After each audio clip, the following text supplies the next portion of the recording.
বন্ধুরা, ফাল্গুনি রান্নাঘরে আপনাদের সবাইকে স্বাগত জানাই। আবারও চলে এলাম আপনাদের কাছে অন্য এক রেসিপি নিয়ে। তো আজকে আমি দুটো রেসিপি নিয়ে চলে এসেছি।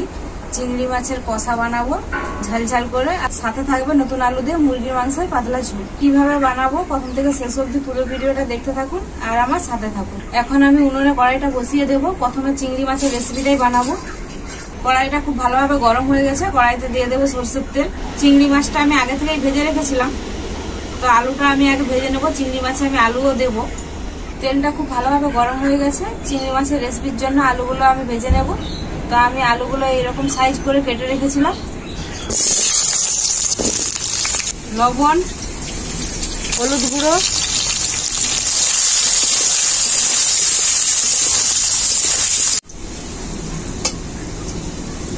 আলুটা আমি খুব ভালো করে ভেজে নিয়েছি। এখন তুলে নেব।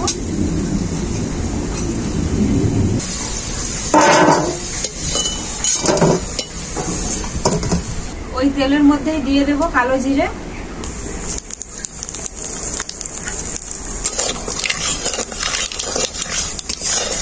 এরপর দিয়ে দেব কেটে রাখা পেঁয়াজ,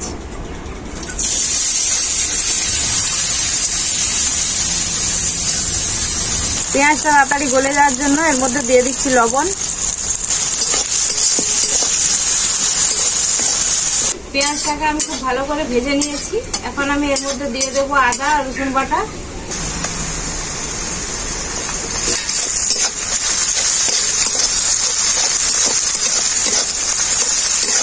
আদা রসুনটা খুব ভালো করে ভেজে নিয়েছি। আদা রসুনের কাঁচা গন্ধটা চলে গেছে। এখন আমি এর মধ্যে দিয়ে দেব গোলমরিচ, জিরে আর ধনে একসাথে বাটা।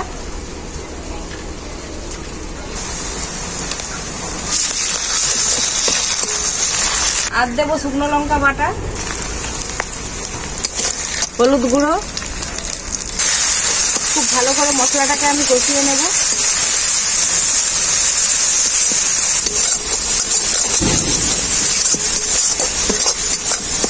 মশলাটাকে আমি খুব ভালো করে কষিয়ে নিয়েছি। এখন আমি এর মধ্যে দিয়ে দেবো ভেজে রাখা আলুগুলো।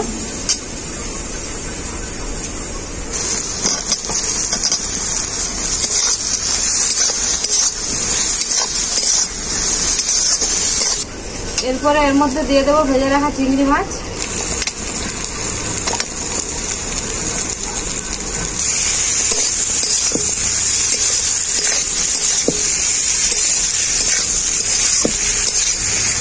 আলু আর চিংড়ি মাছটাকে একসাথে মশলার সাথে খুব ভালো করে কষিয়ে নেব।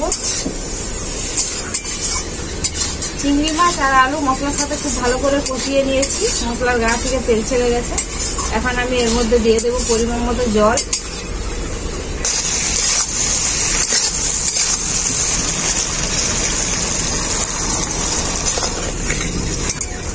যেহেতু ঝোল করবো না তাই বেশি জল দিলাম না।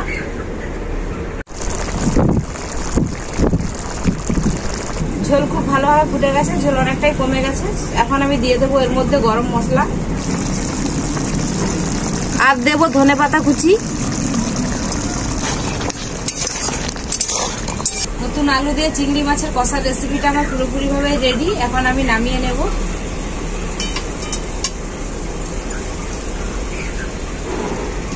চিংড়ি মাছের রেসিপিটা তো আমার হয়ে গেল। এরপর নতুন আলু দিয়ে মুরগির মাংসের পাতলা ঝোল বানাবো আমি। তো কড়াইটা আবারও বসিয়ে দিয়েছি। কড়াইতে দিয়ে দেবো সরষের তেল। তেলটা খুব ভালোভাবে গরম হয়ে গেছে। প্রথমে আমি আলুগুলো ভেজে নেব মাংসের। আর আলুগুলো আমি এরকম বড় বড় সাইজ করে কেটে নিয়েছি।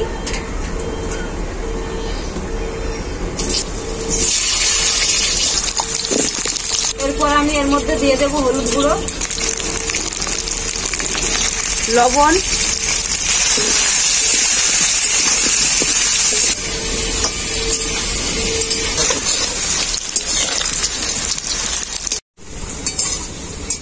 আলুগুলোকে আমি খুব ভালো করে ভেজে নিয়েছি, একদম লাল লাল করে। এখন আমি তুলে নেব।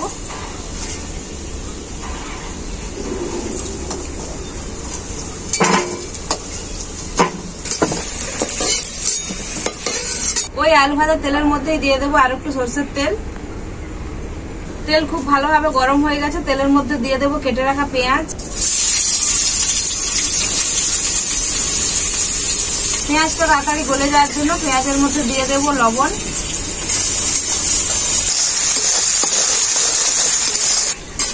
পেঁয়াজটাকে আমি খুব ভালো করে ভেজে নিয়েছি। এখন আমি এর মধ্যে দিয়ে দেবো রসুন বাটা।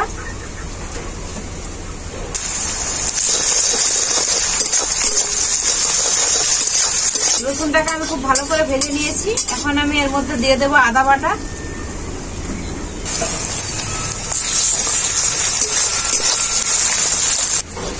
আদাটাও খুব ভালো করে ভেজে নিয়েছি। এখন আমি এর মধ্যে দিয়ে দেবো গোলমরিচ, জিরে, ধনে একসাথে বাটা, শুকনো লঙ্কা বাটা, হলুদ গুঁড়ো। এরপর আমি এর মধ্যে দিয়ে দেবো কেটে রাখা 2টো টমেটো।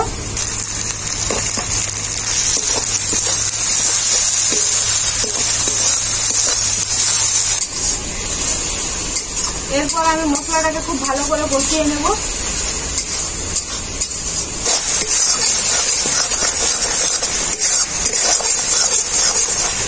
মশলাটা আমার খুব ভালো করে কষানো হয়ে গেছে, মশলার গা থেকে তেল ছেড়ে গেছে।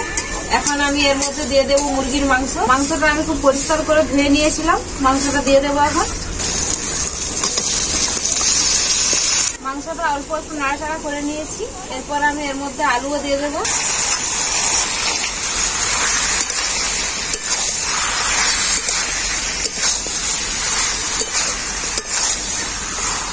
মাংসটাকে আমি খুব ভালো করে কষিয়ে নেব। মাংসটার মধ্যে এখন জল দেবো না, খুব ভালো করে কষাতে থাকবো।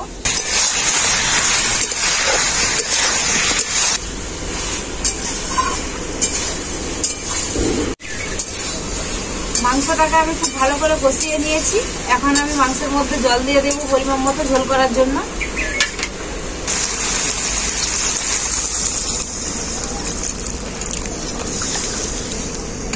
এরপর আমি এর মধ্যে দিয়ে দেবো কয়েকটা চেরা কাঁচা লঙ্কা। তারপরে ঝোলটাকে খুব ভালো করে ফুটিয়ে নেব।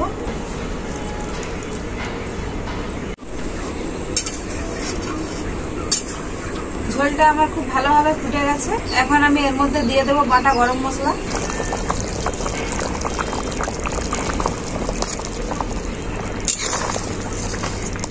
গরম মশলাটা দেওয়ার পরে আমি দিয়ে দেবো ধনেপাতা কুচি। নতুন আলু দিয়ে মাংসের ঝোলের রেসিপিটা আমার পুরোপুরি ভাবে রেডি। এখন আমি নামিয়ে নেব।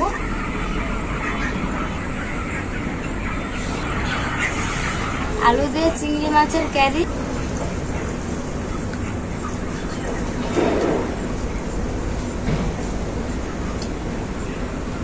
সেই লাগছে একদম। চিংড়ি মাছের গ্রেভিটা, চিংড়ি মাছটা খেতে সেই লাগছে একদম।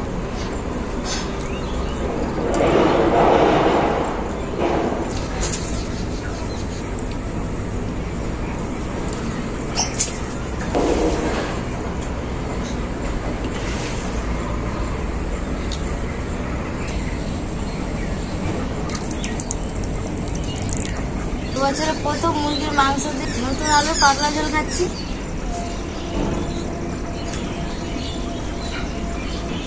গরম গরম ঝোল ভাতের সাথে একদম স্পাইসি লাগছে। নতুন আলু মাংসের ঝোলে খেতে দারুণ লাগে। আলুটাও কত সুন্দর সেদ্ধ হয়েছে দেখুন।